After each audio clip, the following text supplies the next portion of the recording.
Gigabyte's Flex Display technology automatically detects and connects up to 4 displays for the best gaming experience in multi-display Ultra HD. Click the link in the description to find out more.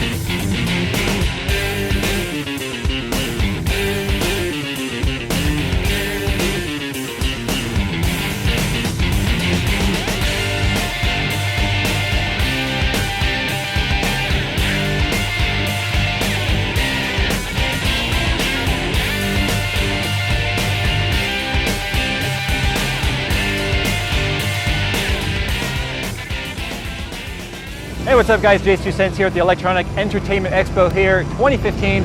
We're gonna go check out some of the latest games, latest technologies, and we're gonna go get lost and see what we can find. So let's go.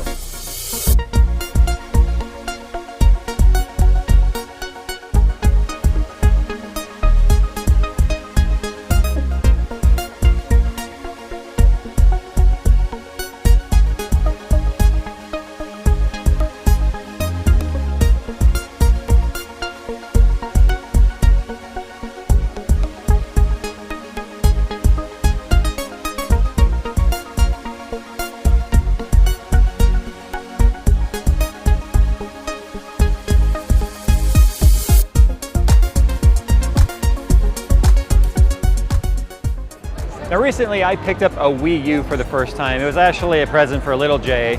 But one of the things that she really wanted and the wife really wanted for the daughter was Disney's Infinity. Now we picked up Disney's Infinity 2.0 at the time, had all the Marvel characters, Guardians of the Galaxy, a lot of the Disney princesses and stuff. But Disney's Infinity 3.0 is coming out, and they're actually adding to the lineup the Star Wars characters. Now, of course, they would do that right after I buy 2.0, but that's something that I'm definitely going to be interested in checking out later this year because I'm a bit of a Star Wars fanatic, little Jay is a bit of a Star Wars fanatic, and it's something that I think is going to be really, really fun. In fact, we're here checking it out right now. They've got 3.0 on display. Now, there's going to be some backwards compatibility between the 3.0 characters and the crystals with Disney's Infinity 2.0, but just like with 2.0 and 1.0, there's going to be some things that you lose out on that backwards compatibility. But look for it later this year, Disney's Infinity 3.0. If you've got kids or you're just a kid yourself or you just like to play fun cartoony hack and slashes, it's definitely a game worth checking out.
Okay guys, so this wasn't like just some sort of a freaky wardrobe change. This is day 2, and we've been wandering around E3 here, checking out some of the latest that's happening with gaming.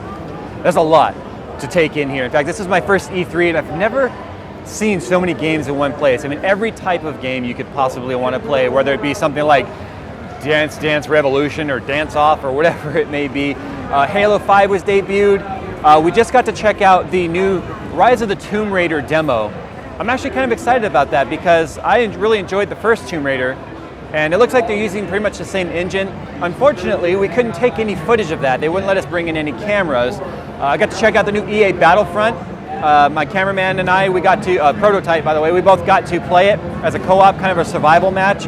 Again, super fun, and we were threatened with certain death if we brought the camera in there and turned on the camera. So once again, didn't get to bring you any footage of that. It seems like all the best stuff here at E3 is, sorry, no cameras allowed, which kind of is like, why do I even have a press badge at that point? One thing I do want to point out though is if you're a PC gamer like I am, all the demos that we're seeing here, especially with titles that are going to be on PC that I'm excited about, are all being demoed on consoles, either PlayStations or Xboxes. So, I mean, it's really hard to get a sense of what the graphics are going to be like. If EA's Battlefront, DICE EA, they're the ones making Battlefront, which is kind of like Battlefield, but for Star Wars. The graphics actually look pretty damn good considering they're on console. A little pixelated, a little blocky, but I mean, then again, look at the platform that they're running on. But if it's any indicator of what to expect later on this year when Battlefront launches, it's something I'm actually really excited to check out. I love Star Wars. You guys know how I feel about Battlefield, and it was a great franchise that looks like it's making its way over to Star Wars. Same thing with Tomb Raider, but Tomb Raider, I don't think there's going to be any surprise when it comes to the graphics. It really looks like they're using all the same engines, the same APIs. In fact, even the sounds sound like they were completely recycled from the original Tomb Raider that we checked out a couple years ago. But with a whole new gameplay style, more customizations, it looks like a whole lot of fun. While we were here, we also checked out DX Racer. I'm going to be checking out their Iron Series chair, which is a little bit smaller since I've slimmed down quite a bit. The King Series chair, which was great for a big guy, it's a bit big for me now, so we'll be checking out that in the future. Now there's some more things to check out here. There's an awful lot of square footage here, more games. So we're gonna get more hands-on today. I guess I'm gonna hold a controller. I can't really get around that today. So I guess let's go ahead and see what we find. Someone's coming to give you surprise butt sex.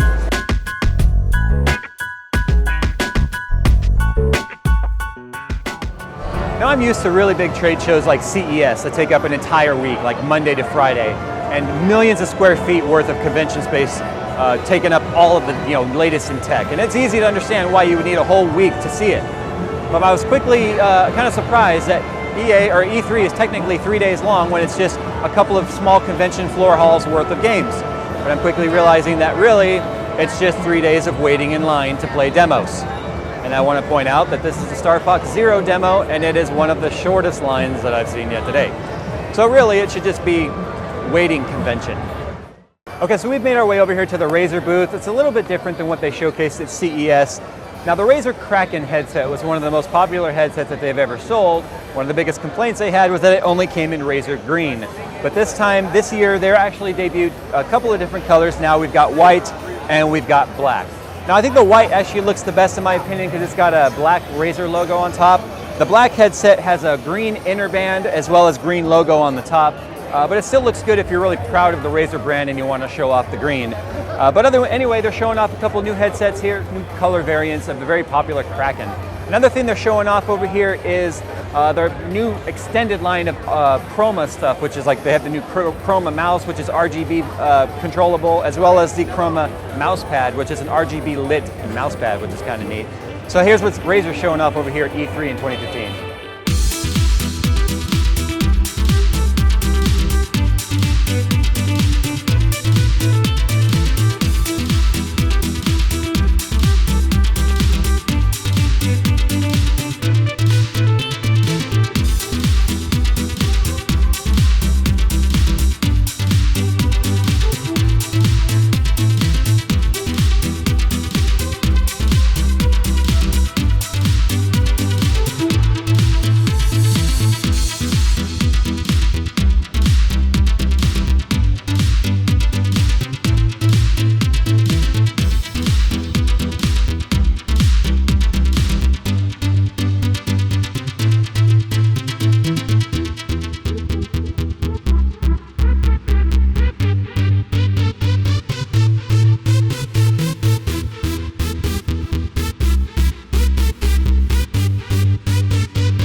Okay, so we've wandered over here now to probably what is one of the most cutting edge pieces of technology we're going to look at here at all of E3. All games are completely put to shame. I don't care. Halo 5, Dark Souls 3, or Dark Souls, what is it, Dark Souls 3 or 2? I don't even know. 3, that's what I thought. Okay, it doesn't matter what you're looking at here today, nothing beats the Atari 800.